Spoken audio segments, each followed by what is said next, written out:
नमस्कार मित्रांनो, तुम्ही पाहत आहात संकल्प न्यूज। दिल्लीतील जंतर मंतरवरील आंदोलने दिवसांदिवस अधिक तीव्र होत असतानाच आता ज्येष्ठ समाजसेवक अण्णा हजारे यांनीही मौन सोडत केंद्र सरकारवर थेट इशारा दिलाय। सोनम वांगचुक यांच्या आंदोलनाकडे दुर्लक्ष करू नका, संवाद साधा, अन्यथा परिस्थिती गंभीर होऊ शकते, असा स्पष्ट संदेश त्यांनी दिला आहे। नेमकी अण्णा हजारे काय म्हणाले जाणून घेऊयात। मित्रांनो, शास्त्रज्ञ आणि सामाजिक कार्यकर्ते सोनम वांगचुक यांना दिल्ली पोलिसांनी ताब्यात घेतल्यानंतर रुग्णालयात दाखल करण्यात आले। दिल्ली पोलिसांच्या या कारवायानंतर सर्वच स्तरावरून संताप व्यक्त केला जात आहे। पण दिल्ली पोलिसांनी ही कारवाई न्यायालय आणि वैद्यकीय कारणास्तव केल्याचा दावा केला। या पार्श्वभूमीवर ज्येष्ठ समाजसेवक अण्णा हजारे यांनी या संपूर्ण प्रकरणावर प्रतिक्रिया देत सरकारला थेट संवादाचा मार्ग स्वीकारण्याचा सल्ला दिलाय। सोनम वांगचुक यांनी सलग 20 दिवस उपोषण करून आपल्या मागणीकडे सरकारचे लक्ष वेधण्याचा प्रयत्न केलाय।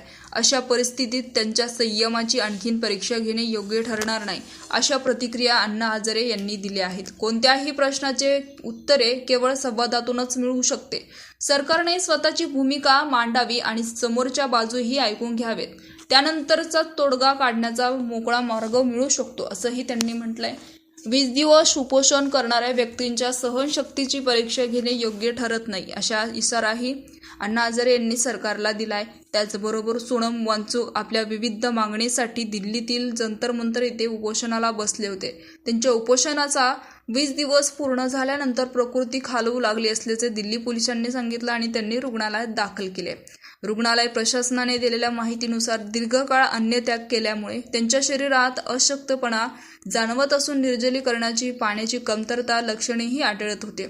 मात्र रुग्णालयात दाखल करण्यात आले तेव्हा सोनम वांगचुक पूर्णपणे शुद्धीवर होते। त्यांचा रक्तदाब आणि ऑक्सिजनची पडताळणी स्थिर असल्याचं डॉक्टरांनी सांगितलं। सध्या डॉक्टरांचे विशेष पथक त्यांच्या प्रकृतीवर सातत्याने लक्ष ठेवून आहेत, तसेच आवश्यक वैद्यकीय उपचार स्वीकारावेत यासाठी त्यांचे समुपदेशन करण्याचाही प्रयत्न सुरू असल्याची माहिती रुग्णालय प्रशासनाकडून देण्यात आली आहे। या आंदोलनामागील प्रमुख मागणी म्हणजे केंद्रीय शिक्षण मंत्री धर्मेंद्र प्रधान यांनी नैतिक जबाबदारी स्वीकारून राजीनामा द्यावा ही होती। आंदोलनकर्त्यांच्या मते नीटसह विविध स्पर्धा परीक्षेमध्ये झालेल्या कथित पेपरफुटी आणि गैरव्यवहाराच्या घटनेमुळे देशभरातील लाखो विद्यार्थ्यांच्या परीक्षा व्यवस्थेवरील विश्वास उडालाय।